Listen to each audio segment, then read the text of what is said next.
ಬಿಹಾರ ಚುನಾವಣೆ ಮುಗಿದ ಬಳಿಕ ರಾಜ್ಯದಲ್ಲಿ ನವೆಂಬರ್ ಕ್ರಾಂತಿ ಆಗೇ ಆಗತ್ತೆ. ರಾಜಕೀಯದಲ್ಲಿ ಕೆಲವು ನಾಯಕರು ಈ ಭವಿಷ್ಯ ಹೇಳುತ್ತಿದ್ದರು. ಆದ್ರೀಗ ನವೆಂಬರ್ ಅರ್ಧ ತಿಂಗಳು ಮುಗಿದಿದೆ. ಬಿಹಾರ ಫಲಿತಾಂಶವೂ ಬಂದಿದೆ. ಇದೀಗ ದೆಹಲಿಯಲ್ಲಿ ಆ ಕ್ರಾಂತಿಗೆ ತಾಲೀಮು ಶುರುವಾದಂತೆ ಕಾಣಿಸ್ತಿದೆ. CM Siddaramaiah, DCM DK Shivakumar Delhi power ಪ್ಲೇಗೆ ಇಳಿದಿದ್ದಾರೆ. ಕ್ರಿಕೆಟ್ನ ಪವರ್ ಪ್ಲೇನಲ್ಲಿ ಒಡಿಬಡಿ ಆಟ ನಡೆಯುತ್ತೆ. ಅಂತೆಯೇ ಕರ್ನಾಟಕ ಕಾಂಗ್ರೆಸ್ನಲ್ಲಿ ಪವರ್ ಪ್ಲೇ ಶುರುವಾದಂತೆ ಕಾಣಿಸ್ತಾ ಇದೆ. ಅದಕ್ಕೆ ಪುಷ್ಟಿ ನೀಡುವಂತೆ ಇವತ್ತು ದೆಹಲಿಗೆ ಸಿಎಂ ಸಿದ್ದರಾಮಯ್ಯ ಪ್ರಯಾಣ ಬೆಳೆಸಲಿದ್ದಾರೆ. ಮೊನ್ನೆಯಷ್ಟೇ ಸಿಎಂ ಸಿದ್ದರಾಮಯ್ಯ ದೆಹಲಿಯಲ್ಲಿ ರಾಹುಲ್ ಗಾಂಧಿಯನ್ನ ಭೇಟಿಯಾಗಿದ್ರು.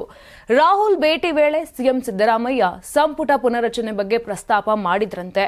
ರಾಹುಲ್ ಗಾಂಧಿ ಸಹ ಎಐಸಿಸಿ ಅಧ್ಯಕ್ಷ ಮಲ್ಲಿಕಾರ್ಜುನ ಖರ್ಗೆ ಜೊತೆ ಚರ್ಚಿಸಿ ಎಂದು ಹೇಳಿದ್ದಾರೆ. ಇನ್ನು ಹೀಗಾಗಿ ಇವತ್ತು ಮತ್ತೆ ದೆಹಲಿಗೆ ಸಿಎಂ ಪ್ರಯಾಣ ಬೆಳೆಸುತ್ತಿದ್ದಾರೆ. ಇಂದು ಮಧ್ಯಾಹ್ನ 1:30 ವೇಳೆಗೆ ದೆಹಲಿ ತಲುಪಲಿರುವ ಸಿಎಂ ಮಧ್ಯಾಹ್ನ 3 ಗಂಟೆಗೆ ಎಐಸಿಸಿ ಅಧ್ಯಕ್ಷ ಮಲ್ಲಿಕಾರ್ಜುನ ಖರ್ಗೆ ಅವರನ್ನ ಭೇಟಿ ಮಾಡಲಿದ್ದಾರೆ. ಡಿಸಿಎಂ ಡಿಕೆ ಶಿವಕುಮಾರ್ ಹೈದರಾಬಾದ್ ಪ್ರವಾಸವನ್ನು ರದ್ದು ಮಾಡಿ ದೆಹಲಿಯಲ್ಲೇ ಬೀಡು ಬಿಟ್ಟಿದ್ದಾರೆ.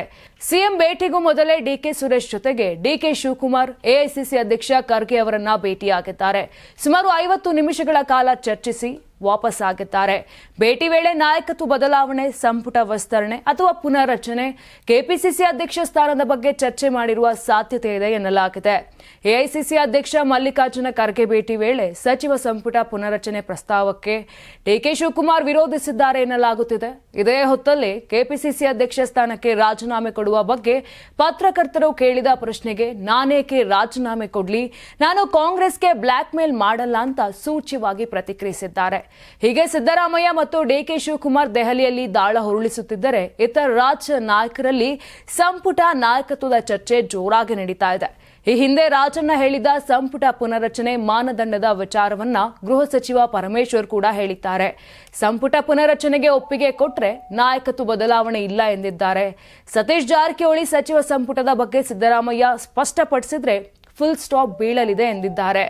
ಮತ್ತೊಂದೆಡೆ ಕಾಂಗ್ರೆಸ್ ಬೆಳವಣಿಗೆಯನ್ನ ನೋಡಿ ಪ್ರತಿಪಕ್ಷ ಬಿಜೆಪಿ ನಾಯಕ ಆರ್ ಅಶೋಕ್ ಪ್ರತಿಕ್ರಿಯಿಸಿದ್ದು, ಸಿದ್ದರಾಮಯ್ಯ ಮತ್ತು ಡಿಕೆ ನಡುವಿನ ಕಿತ್ತಾಟದಿಂದಲೇ ಸರ್ಕಾರ ಬೀಳಲಿದೆ ಎಂದಿದ್ದಾರೆ. ಕಾಂಗ್ರೆಸ್ನ ಕ್ರಾಂತಿ ಬಗ್ಗೆ ಆ ಪಕ್ಷದಲ್ಲೇ ಯಾರೊಬ್ಬರಿಗೂ ಸರಿಯಾದ ಮಾಹಿತಿ ಇಲ್ಲ. ಅದರಲ್ಲೂ ಬಿಹಾರ ಸೋಲಿನ ಆಘಾತದಲ್ಲಿರುವ ಹೈಕಮಾಂಡ್ ಯಾವ ನಿರ್ಧಾರ ಕೈಗೊಳ್ಳುತ್ತದೆ ಎಂಬುದನ್ನು ಕಾದು ನೋಡಬೇಕಿದೆ. ನೀವು ಸಣ್ಣ ಆಗ್ಬೇಕಲ್ವಾ? ಅದು ಒಂದು ಉತ್ತಮ ಆಹಾರದಿಂದ ಸಣ್ಣ ಆಗ್ಬೇಕಲ್ವಾ? ಪ್ರತಿದಿನ ನಮ್ಮ ಜೀನಿ ಸ್ಲಿಮ್ ನ ಯೂಸ್ ಮಾಡಿ ಯಾವುದೇ ಸೈಡ್ ಎಫೆಕ್ಟ್ ಇಲ್ದಂಗೆ ನೀವು ಸಣ್ಣ ಆಗ್ತೀರಾ.